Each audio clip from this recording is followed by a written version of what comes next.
Okay.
There we go.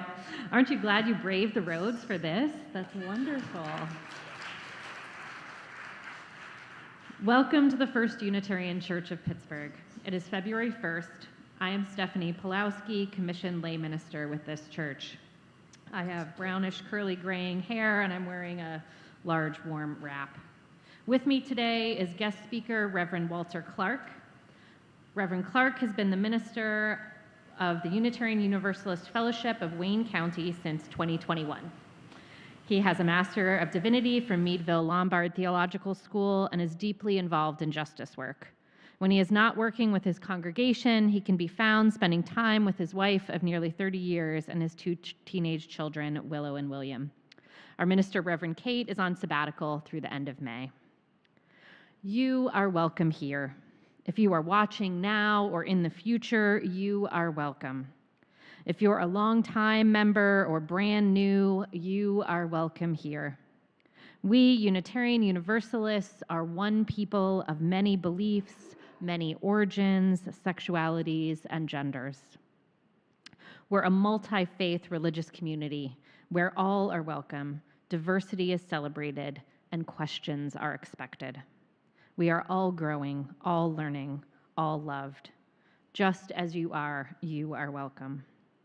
If this is your first time with us, we would love to be in touch with you. If you are here in person and have not already done so, please go to our welcome desk in the atrium, or if you're watching us on YouTube, please visit our website and sign up for our weekly newsletter.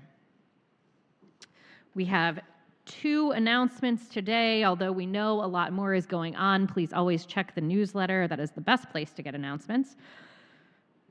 The Racial Justice Task Force is hosting representatives from the Abolitionist Law Center today from noon to 1:30 for a special educational program on solitary confinement, its use in our prison industrial complex, its roots in slavery, and efforts at abolishing it.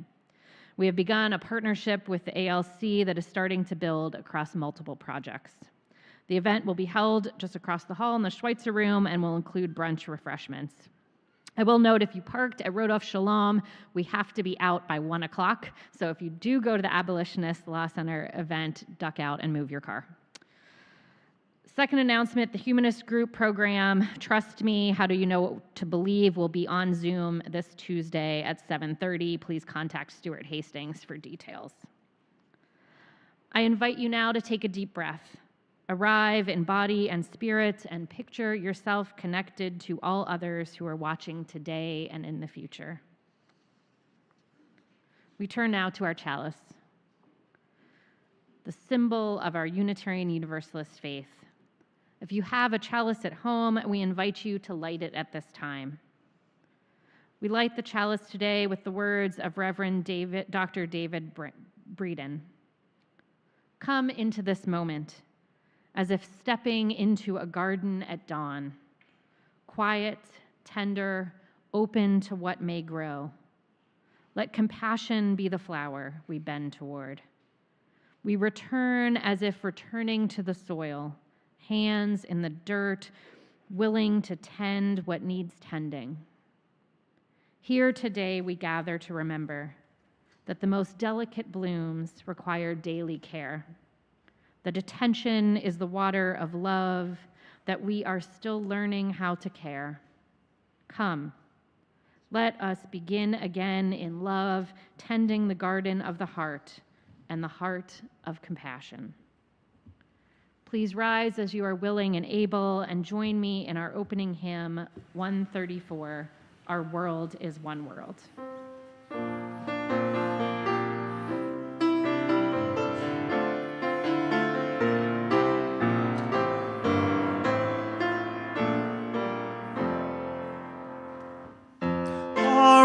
Is one world. What touches one affects us all. The seas that wash us round about, the clouds that cover us, the rains that fall. Our world is one world. The thoughts we think affect us all. The way we build our attitudes with love or hate we make a bridge or wall.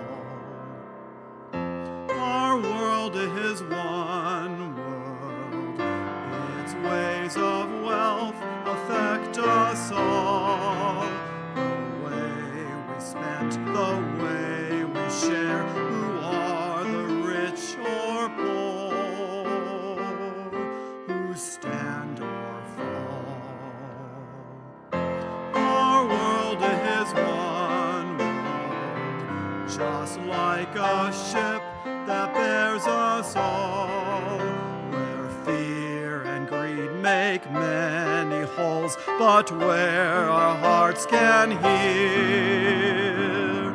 a different call.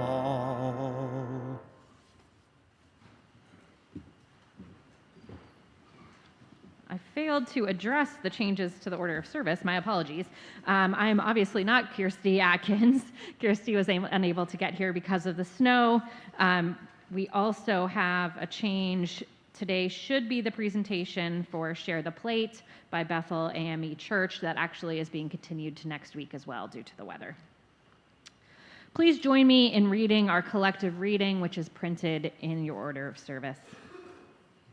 We name our collective recommitment to care for the earth, knowing the ground we live upon is sacred. We pledge to bring new life to the earth, new life to the air, new life to the waters, new life to each other, for all life is sacred.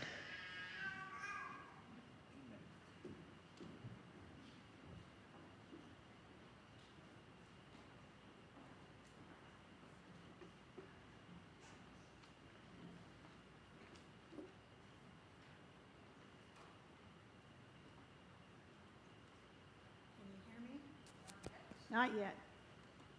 Can you hear me now? Let me see if this is doing something wrong. Yep, it's on. Better? There we go. Okay, cool. Welcome, everybody who braved it here. I'm Erica Shattersong, Lifespan Religious Education Director. And I'm wearing a purple shirt, a head wrap, and black pants. And for those of you who chose to stay home and are watching now, you made the right decision for your safety, so that's good. Do what you need to do. In the order of service, I said that this is a Jataka tale. We're always learning, right? Education is always happening. Well, I learned something new. The story I'm going to tell you is, as far as I know, not a Jataka tale. Because Jataka tales are stories about the Buddha reincarnated as an animal or as somebody else, and has all these different lessons. So now you know what a Jataka tale is. And I don't know if this one is one because there are 547 of them. So, but this story is a wisdom tale from Zen Buddhism, and it is about a teacher named Benkei, actually. Benkei was a famous teacher, and he was so famous that he actually had a school for young kids. They would come really, really early in their lives to learn to be like him. Now imagine that. You're in 3rd, 4th grade, and you go to this place, and all you do is meditate, which is sitting quietly. Lots of chores, eating small amounts of food because they stayed humble, and not even getting a whole lot of sleep. So imagine, these are kids who are coming to learn from Benkei. That's how special he was. So they worked really, really hard. These kids were the best of the best in terms of being able to do those kinds of things. But there was one who really, really wasn't great at everything, because every time he tried to meditate, all he could think about was food. He was used to having more food, and they didn't quite have the same size meals that he was used to, and he was kind of always hungry. So when he meditated, he thought about food. When he was doing his chores, he thought about foods. Even when he was eating, he thought about food, and thought about how hungry he was. So in the middle of the night, one night, he went into the kitchen and tried to steal some food. But the cook caught him. Everybody was in an uproar, everybody who knew about it. They made sure that Benkei knew. They came and talked to him, and they told him that they had this student who steals. You've got to do something about it. We have a student who steals. And they thought for sure he was going to kick him out of the school. And Benkei said, "Thank you for informing me," and then acted as if nothing happened. Well, the students were confused, but they continued on. And then, of course, he did it again, the boy. He stole food in the middle of the night. He got caught this time by his peers, who had been watching out for him. And they decided right then and there, in the middle of the night, to write a petition saying, get this student out of our school. He does not belong here. He does not think the way we do. He's not dedicated. If you don't get rid of this student, we're all going to leave. They presented that petition to Ben Kay. Ben Kay read it in the morning, and he just sighed. And he went into the monastery garden, and he began to walk around and think. And then finally, he called for everybody, students and monks and everybody, to come and be in the assembly with him in the monastery garden. And he said, you are all very dedicated, and you are very persevering, and you know right from wrong. And if you really want to study with another teacher, I understand. But I want to let you know that if you do leave, the thief will stay, even if he is my only student. Well, that infuriated the kids. They're like, what? What are you talking about? He's the one who did something wrong. The thief felt how angry they were, and he just kind of hung his head in shame. And Ben Kay said, look, he doesn't know wrong from right. You do. We do. How is he going to learn if he leaves? How is he going to learn these things? Well, they weren't totally convinced, but the boy who had stolen the food, he felt Ben Kay's compassion. He felt his compassion, and he knew that he wouldn't steal again. So the students were arguing. Ben Kay left to let them figure out what they were going to do. And the thief sat down outside and started meditating right away, right then and there. Ben Kay came back an hour later, and it was quiet. And he thought that it was so quiet, everybody must have left. But when he walked into the monastery garden, all of the students were sitting there quietly meditating with the thief. And that is the end of that story. So I invite you to sing, rise and sing in body or spirit as we're staying seated? Okay. As those of us who are here will go to our classes.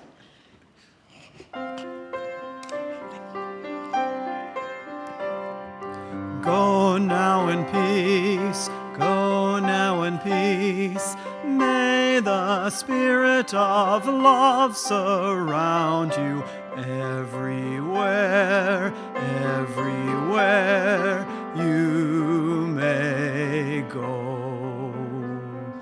Go now in peace, go now in peace. May the spirit of love surround you everywhere, everywhere you may go.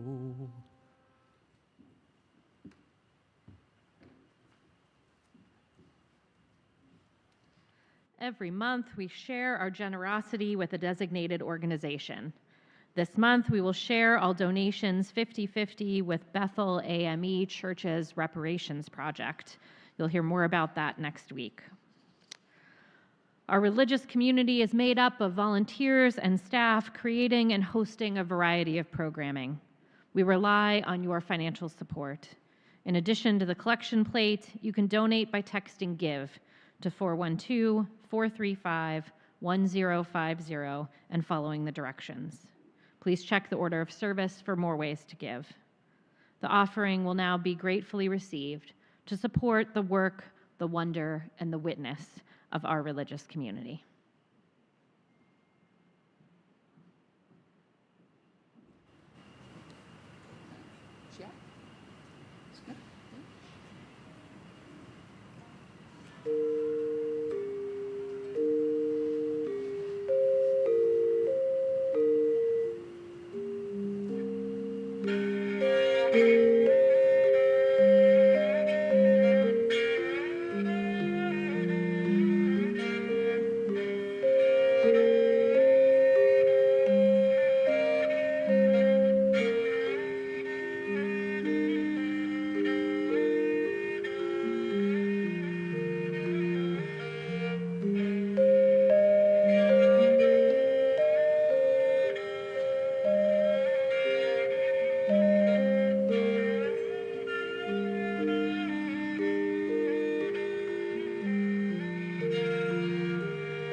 We hold each other in our hearts and minds with all our joys and all our sorrows.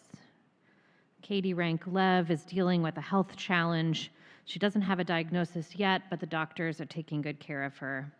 Her community has wrapped her and her family in care, but she would appreciate help with rides for Felix to the middle school RE program this month, and she would also appreciate your positive thoughts. Dave Russell, a beloved member of this community who had been living at the Presbyterian home for some time, passed away peacefully in his sleep on January 20th. A memorial celebration will be held in the spring at Penn Forest Natural Burial Park. The date will be determined. Please send prayers to his family and his loved ones. You are invited into a few moments of silence or personal meditation.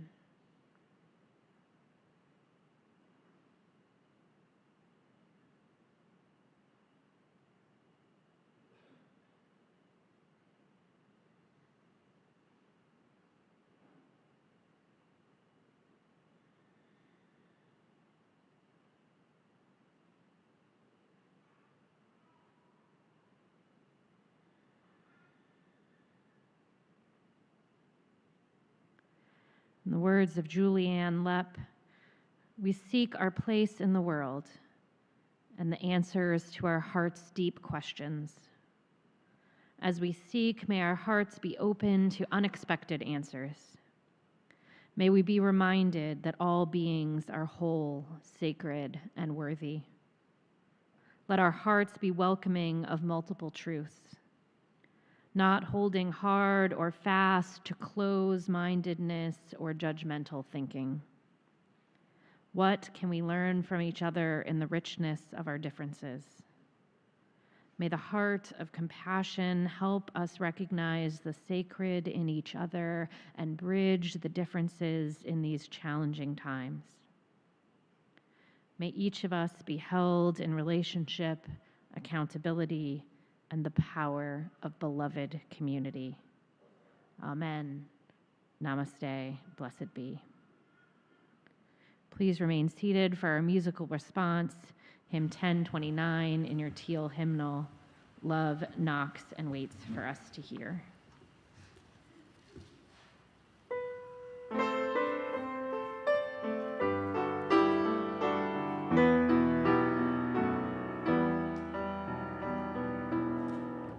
Love knocks and waits for us to hear, to open and invite. Love longs to quiet every fear and seeks to set things right.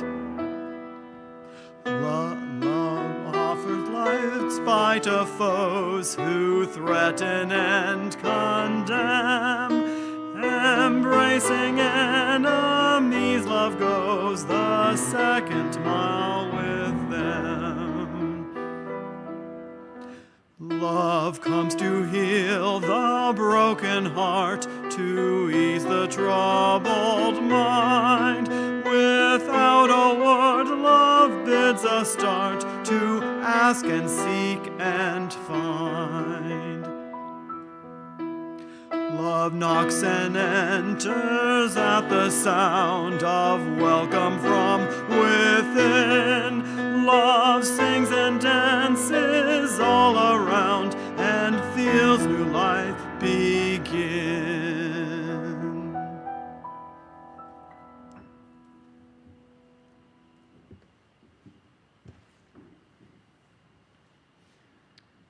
Our reading today is a quote by Rabbi Esther Adler. Compassion in Hebrew is rachamim. Rachamim is a plural form of the word reshem, meaning womb.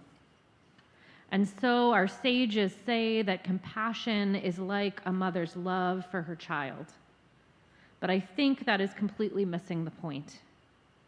First, rechem is womb, not mother. The womb does not love, the womb sustains and protects the unborn baby, simply because that is what it does. Also, the womb connects the baby to the mother in the most intimate way. perhaps the most intimate connection two separate beings can have.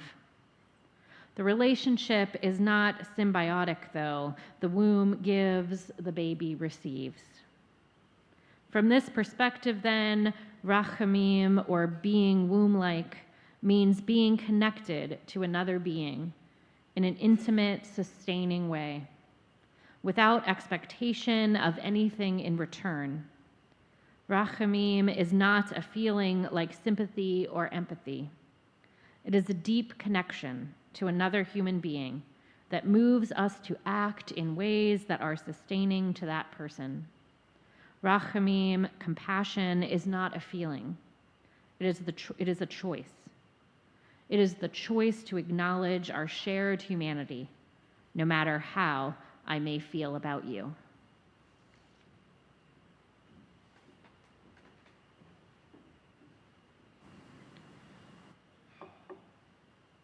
Well, good morning. Good morning. Oh, see, we're waking up. This is good. This is good. I am the Reverend Walter Clark. As you heard, I come from Worcester, Ohio. My pronouns are he and they. For those of you who can't quite see me, I am wearing a dark blue suit with just a little salt and mud around the cuffs for some reason. I have a orange and blue tie, a purple shirt, a head that is flesh-toned, and a salt and slightly peppered beard. How many of you are familiar with General Assembly? You hosted a couple of years ago. Y'all should be pretty familiar with General Assembly. For those of you who, my first General Assembly, 2011, first time I ever went to General Assembly, I was warned about it. I was warned. Because I was told my first time I was going that this was an event, my friends, that was life-altering. This would change my life. I would see all of these UUs gathered from all over the globe, and since this was in Charlotte, this is mostly UUs gathered from the East Coast. And they would be sharing inspirational workshops and worship services. I would get to witness the majesty of the service of the living tradition, the hands-on governance sessions. But most importantly, I would be blessed with the Ware Lecture. Oh, my friends, the Ware Lecture, I was told, is the most amazing thing in the world. It will be the highlight of your weekend. Sure.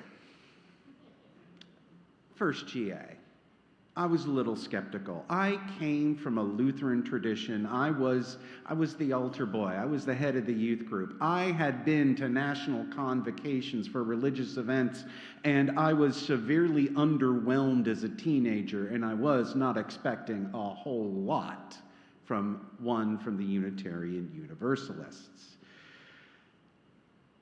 It was better than I expected, which, as you can tell, was probably not the highest bar. Yes, the service of the living tradition was good, and it is still my favorite part of every single General Assembly. The workshops that I got to see were hit and miss, always depended on who was giving the workshop and not what the workshop was about. My experience with the governance sessions was interesting. They were confusing at first, and as I began to understand what was going on, suddenly they became much more frustrating. But of course, any governance that works to be inclusive is going to have moments of frustration, which is, in my opinion, worth it, because if we're working to be inclusive, it's going to get sticky. But the Ware Lecture, my friends, exceeded expectations. How many of you were at GA in 2011? All right, we got our diehards. Do you remember who the Ware lecturer was? Karen Armstrong. Karen Armstrong was the Ware lecturer. And if you are unfamiliar, all right, got some nods of acknowledgement here. If you are familiar with Karen Armstrong, she is an author who studies religion, former nun, right? So that means no messing around. You may be familiar with some of her works: A History of God, A Case for God, Islam, A Short History. She's written many, many others. Karen Armstrong's been big in my house for the past month because my wife, after being married to her for 30 years and being a minister for the last years, she's finally decided maybe I should look into what this God thing is about. And so she's like, "What books do you recommend?" And I handed her all of Karen Armstrong. But in 2011, Karen had just published a book, 12 Steps to a Compassionate Life. And she was giving the Ware lecture about it, so of course, copies were made available in the lobby for a purchase. And her lecture was about the idea of compassion in religion, and how we can find compassion expressed in all of the world's major religions: Judaism, Christianity, Islam, Hinduism, Buddhism, Confucianism, all of which have some variation of the golden rule, right? Do unto others as you would have them do unto you, right? And in 2011, hearing Karen Armstrong say this is before I entered seminary or even thought about seminary. I heard Karen speak and I was like, well, yeah. We all kind of know that. We all know that the golden rule is kind of universal, pun intended. But that wasn't what blew me away about Karen's speech. It was her definition. She said, and I quote, and this is a lengthy quote, so bear with me, please. Quote, "What is compassion? I think the word has so fallen out of our lexicon that people are confused about it. In English, people often think it means pity or feeling sorry for people. I gave a lecture in Holland a couple of years ago, and even though I specifically said that compassion does not mean feeling sorry for people, the Dutch translation of my lecture in the newspaper, every time I mentioned compassion, it was translated as pity. It's sort of ingrained in us, or people think it's a touchy-feely thing, kumbaya, but in fact, it demands so consistently that we dethrone ourselves from the center of the world, both on an individual, a communal, and a political level, and put another there." Continuing the quote, Karen Armstrong. Now, compassion, our word, comes from a Greek-Latin root, kompathenin in Greek, and that means to endure something with another person. That means putting yourself imaginatively in other people's shoes and not just seeing things from your own blinkered and often self-interested perspective. But in other faiths, the word for compassion gives us another kind of insight. In Arabic and in Hebrew, too, it's related to rahamim, which is related etymologically to the word for womb. End quote. In 2011, when I heard Karen speak on this, my reaction was that her definition of how people imagined what compassion was very much what I was feeling at the time. It was this soft, sympathetic, anemic term without any real action behind it. For me at that time, compassion was very much synonymous with pity. And the only time I ever heard people really seriously talk about compassion up until that point in time, some of you may remember, was when there was a certain president who talked about compassionate conservatism. It meant being nice, but not going out of your way. It was pity, but it was pity that wasn't strong enough to be actionable. Quoting again from Karen, compassion demands so constantly that we dethrone ourselves from the center of our world, both on an individual, a communal, and a political level, and to put another there.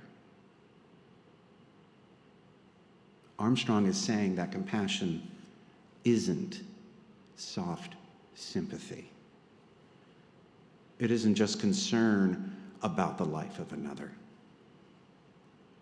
To have compassion is to put yourself fully in their perspective, to work deep, to understand someone else's perspective and someone else's pain. To have compassion is to make the suffering of someone else your suffering as well. To have compassion is to feel with.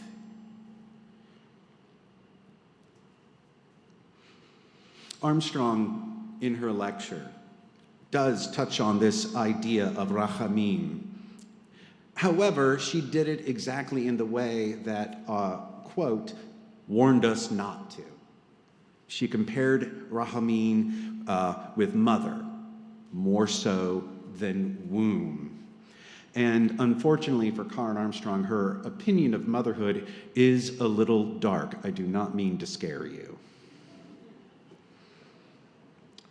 Framing it as having to care for a child when you're exhausted, put aside your own frustration and your impatience, putting aside all of that for someone else who is not going to turn out exactly as you want them to. I have an 18-year-old son who is definitely not what I expected. Do you know how an 18-year-old UU minister kid, how they rebel? They go to a Catholic church. You think I'm kidding.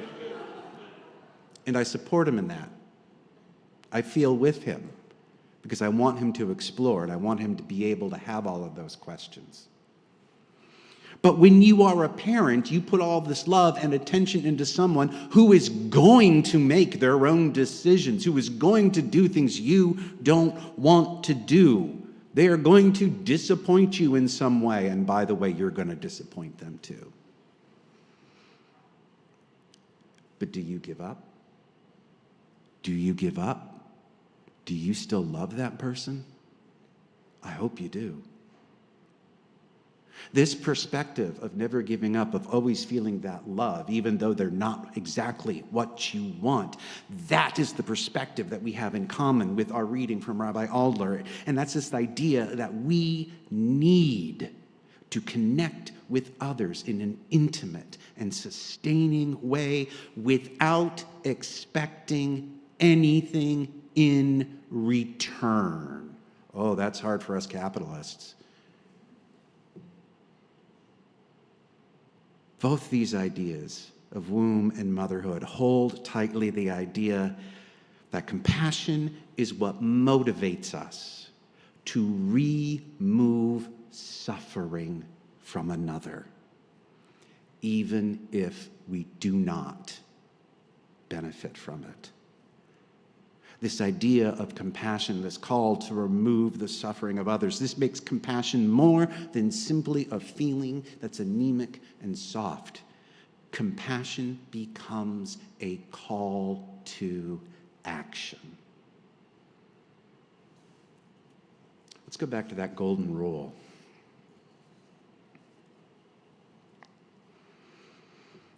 Quote, "Do not to others what you do not wish done to yourself, and wish for others too what you desire and long for yourself.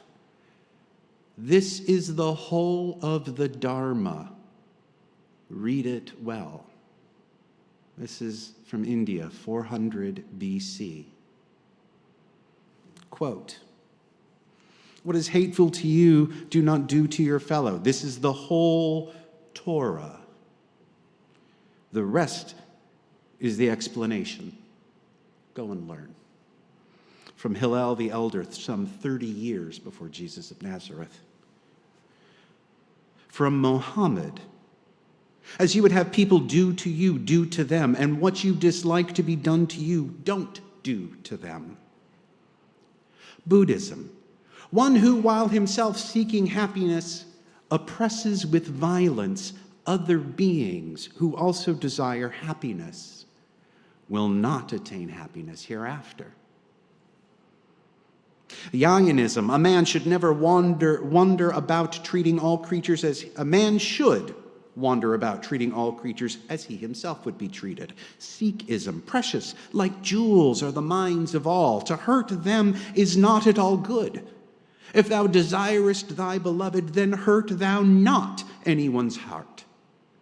Taoism, the sage has no interest of his own, but takes the interests of other people as his own. He is kind to the kind. He is also kind to the unkind. For virtue is kind.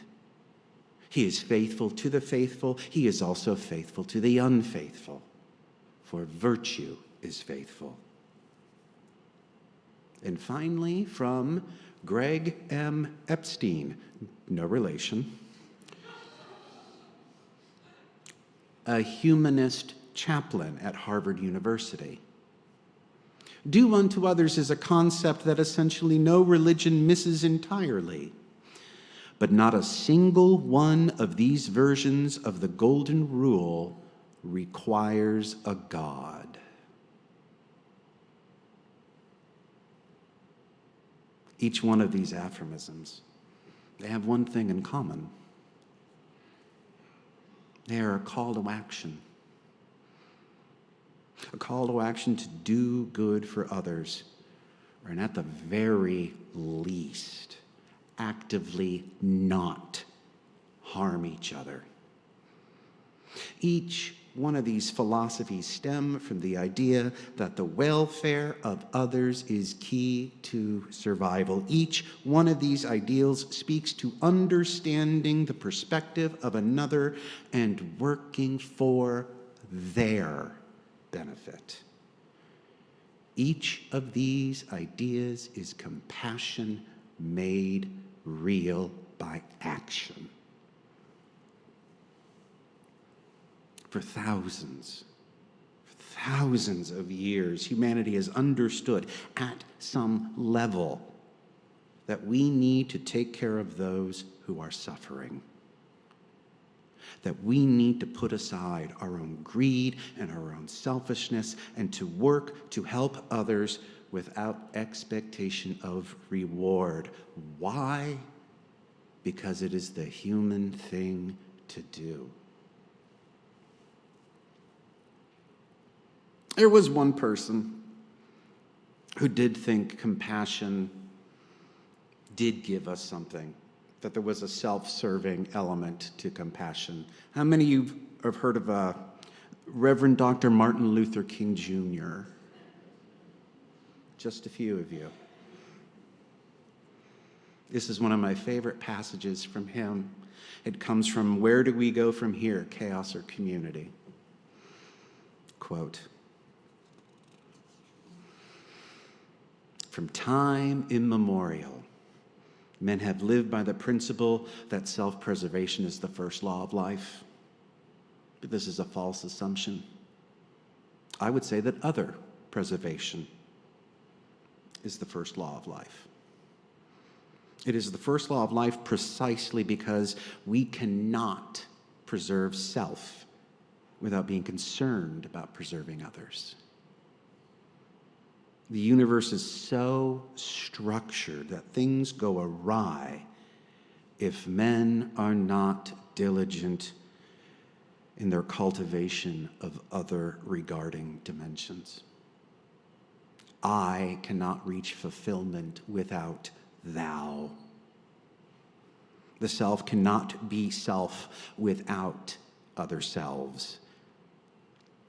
Self-concern without other concern is like a tributary that has no outward flow to the ocean, stagnant, still, and stale. It lacks both life and freshness. Nothing would be more disastrous and out of harmony with our self-interest than for the developed nations to travel the dead-end road of inordinate selfishness. We are fortunate to be in the position of having our deepest sense of morality coalesce with our self-interest.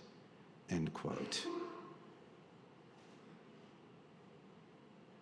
Compassion. Compassion helps us all. It reminds us of our interdependence, our connection, our shared humanity. And when we see others suffer, if we allow ourselves to truly put ourselves in their position, we work to end that suffering.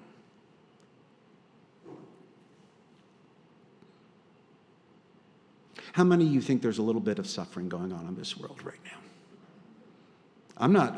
I hear the laughter because it seems like a silly question. How many of you have actually tried to feel what they feel? I'm going to be honest with you, I'm scared to do that. I don't know what it feels like to live at home and to hear whistles in the streets and have to lock my door. I don't know what it feels like to be scared to go to a doctor appointment or to the grocery store or to drop my kids off at daycare because I might be separated from them.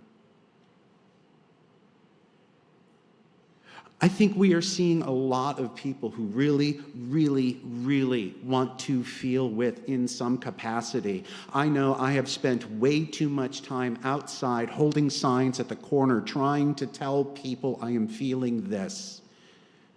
I have spent way too much time writing letters to Congress people and comforting people who are in my congregation, trying to remind them that evil doesn't last long. And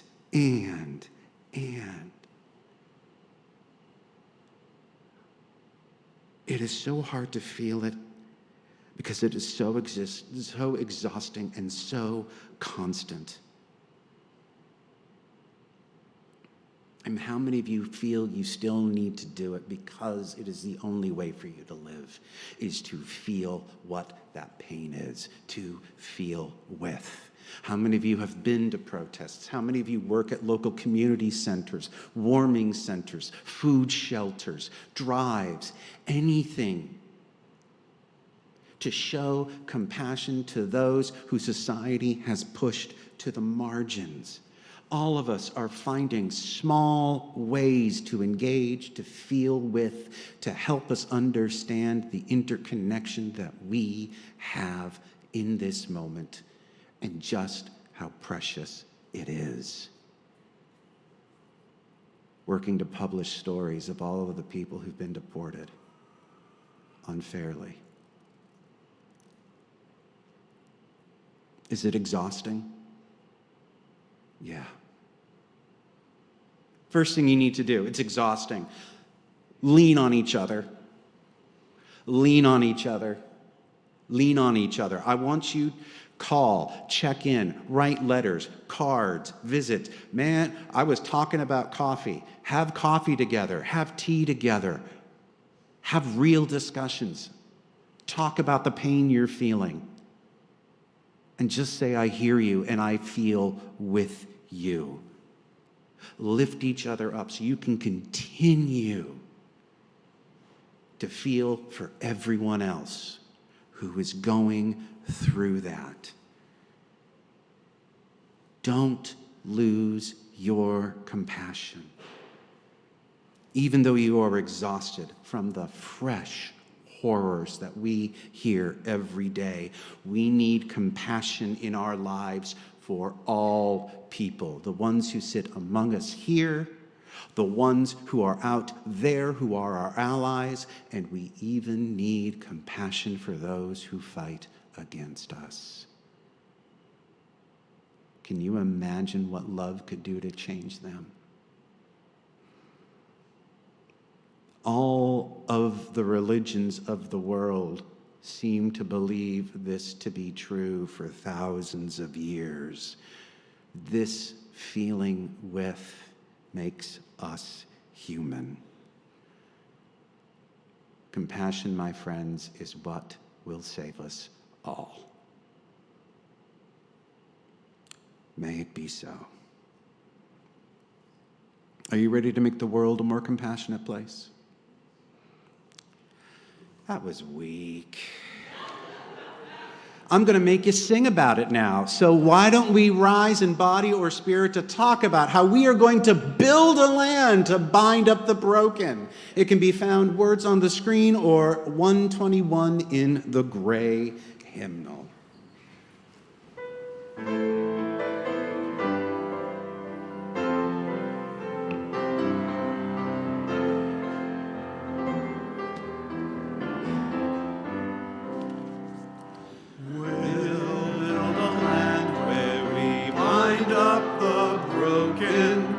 We'll build a land where the captives go free, where the oil of gladness is all morning. Oh, we'll build a promised land that can be.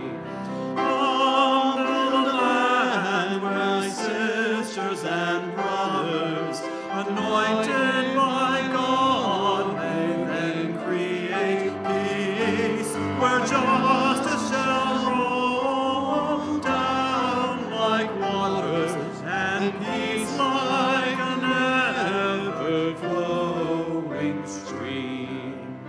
We'll build a land where we bring the good tidings to all the afflicted and all those who mourn, and we'll give them garlands instead of ashes.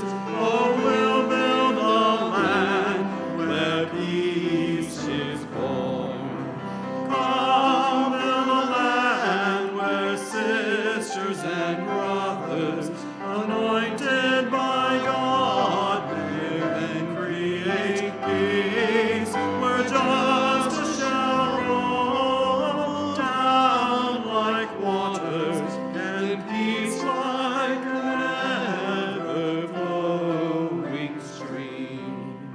We'll be a land building up ancient cities, raising up devastations from old, restoring ruins of generations. Oh, we'll build a land, a people so bold. Come, build a land where sisters and brothers, anointed by God, may then create peace, where justice shall roll down like waters, and peace like an ever-flowing stream. Come, build a land where the mantles of praises resound from spirits once faint and once weak, where like oaks of righteousness stand her people. Oh, come build the land, my people we seek.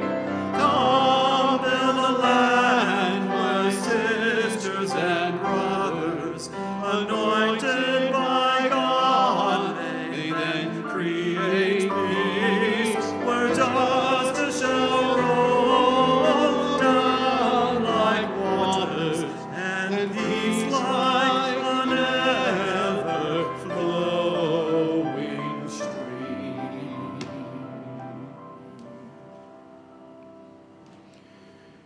If I benedict, does someone put out the chalice or whatever? You do the chalice first, and then we do the Benny. All right. You got this? Yeah. First, I would like to thank all of our guests for being here, Reverend Clark and our guest musicians. Thank you for blessing us with your gifts.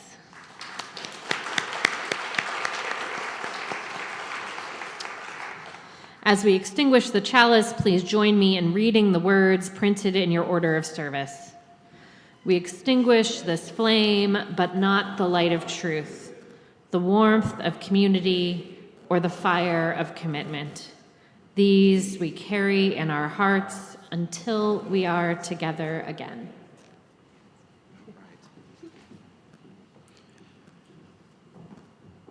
There's a old quote, I can't remember who said it. It's off the top of my head. Give them not hell but hope. You need to love the hell out of the world. You need to go out there and be fierce with your compassion. You need to listen deep to all of the voices. You need to witness the pain, because that is the only way we heal from it. Listen and love close. Do not be afraid, for that is the way we make this world a better place. May it be so. Go in peace, spread the love.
That's